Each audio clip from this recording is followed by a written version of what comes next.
But we may be small, we still need stabilizers. And especially we need stabilizers in two areas: protecting our reserves and safeguarding the integrity of our public service. Why do I say this? Because these are two critical elements that give us safety, security, assurance, and resources for the future. It's taken us decades to build up our foreign reserves. They are our oil in the ground. If we don't have a second key, and you happen to have a generous or profligate government, then one government can spend it all and bring you back to zero. Elections will become auctions where the parties compete to be more generous than the other, offering what it can do to voters by raiding the bank, as happens in countries much richer than us. You look at Australia, when 10 years ago, under basically a conservative government, they built up a significant amount of reserves or surpluses. They set up pension fund for the future, and they said this is our sovereign wealth fund, and this is to make sure that in future you'll be provided for state pensions and so on. But then came elections, and both parties, whether in government or out of government, because of the dynamic of the situation, they had no choice.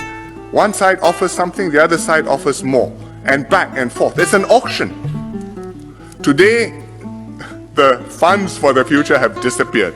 The country is in deficit, the commodities boom is over, the budgets cannot be settled, they have to cut back spending, it's extremely contentious.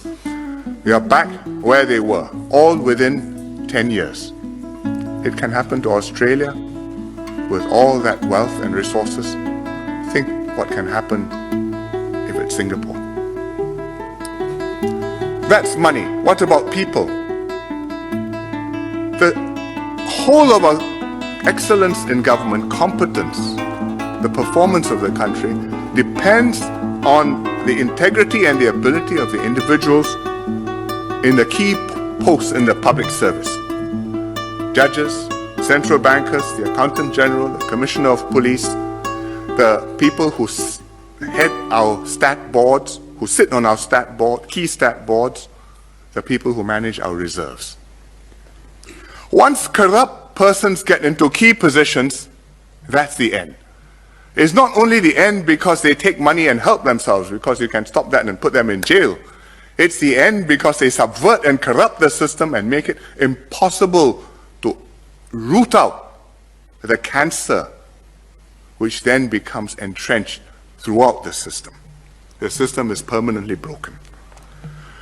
You look at other countries. President SBY, President Yudhoyono of Indonesia, used to lament publicly about the problem he had with what he called the judicial mafia.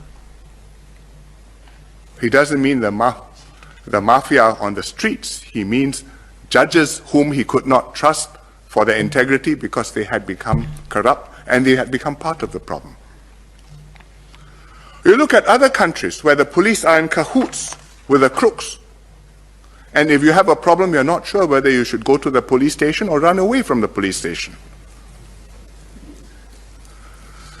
Or you look at countries where those responsible for safeguarding state assets instead raid the bank.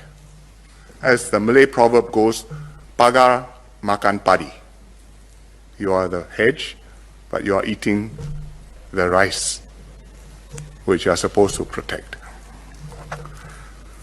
To prevent this, or at least to make this harder, this system needs a second key. And the challenge is for us how to ensure this second key strengthens and stabilizes our system of government.